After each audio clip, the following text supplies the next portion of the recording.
I taught for 31 years in agriculture education in 3 different schools, and I can tell you, if there's one thing I've learned, that you do not become a good teacher unless you've made lots and lots of mistakes. And so when I was putting together some resources for other teachers, somebody had asked for some advice, and I thought I would just send an email, and I chose to do a video, and I got great responses from them. And what I really want to do is make sure that it's real, authentic, and safe.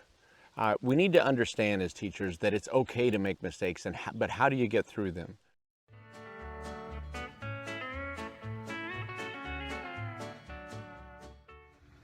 I think in stories, and it's just how I think. Kids definitely know that. And again, each story has a point that I really want everybody to understand. I think about daughter Danny, and she was in kindergarten. And she came home and she said she had a horrible day. And the teacher had blown up, screamed and yelled at the whole class, and she was just in tears. When I walked in the door, my wife and my sister-in-law were visiting about it and very, very mad, told me what happened, and I said, I'll take care of it from here. In short, I made sure I took care of it. I went in and I approached her like a teacher to teacher, and just listened to what she had to say, and she goes, yeah, she blew up and she didn't feel good about it, and she says, I just feel, and I said, you feel like a failure, and she just started bawling. Now, she was a first-year teacher. What really happened was there was a young man in there in kindergarten who would drop the F-bomb, would hurt other kids. She'd send him to the office, got no support. He'd send him right back to her classroom. There were 3 kindergarten teachers, and the old one said, you know what, you're going to pay your dues, he's yours. On the day that she blew up, she corrected him in class. He grabbed a pair of scissors and threatened to stab her in her pregnant belly, and she blew a cork. So when I heard that story, I definitely encouraged her, but I went down to administration and I made sure that it got fixed. It did, and they started spreading that young man around, and the next day Danny came home and she said, Dad, Mom, it was the greatest day ever. What's really sad is she resigned at the end of the year, and we lost a really, really good teacher.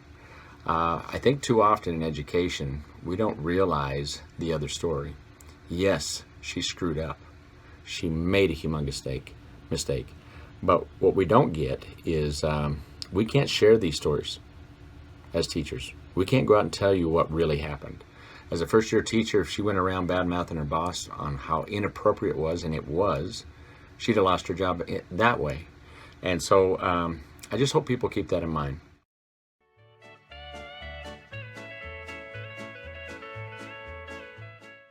My second story is about a home ec teacher, and she had been teaching for years, about 60 years old, and just visiting with her at this vocational conference.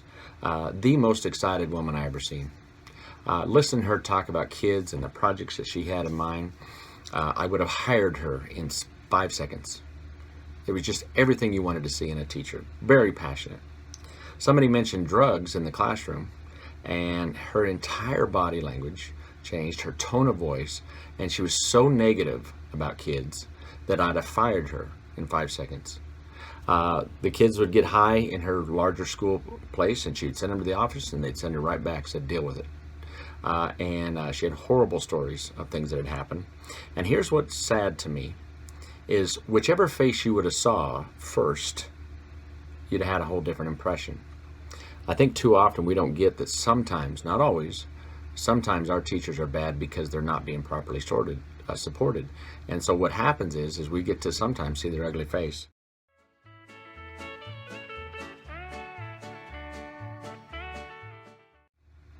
I remember when I took over my second school, and the tradition was that lots of people were a part of coaching the team. The prior ag teacher had no experience in anything. And a young man, about 25, was the horse judging coach. I thought for 1 year that'd be fine, and he was a very cocky, arrogant individual. Talked about how he was so great, and 4 kids joined the team. 3 of them came to his practices on a regular basis, and he was furious about the 4th. And I said, well, there's situations you need to know. I can't tell, but I'll be doing the one teaching her. And this young lady had massive confidence issues with strangers. I had developed a good relationship with her. unbelievably shy.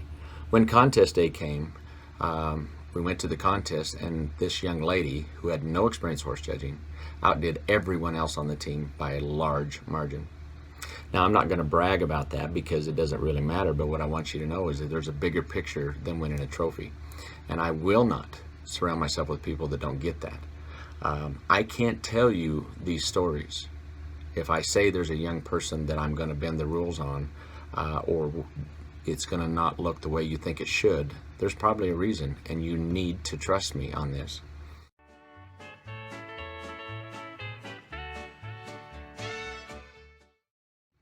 If I don't get support at home, these things can happen. Teachers cannot be successful if the attitude is that we badmouth the teacher at the table. My dad had zero tolerance for me badmouthing a teacher.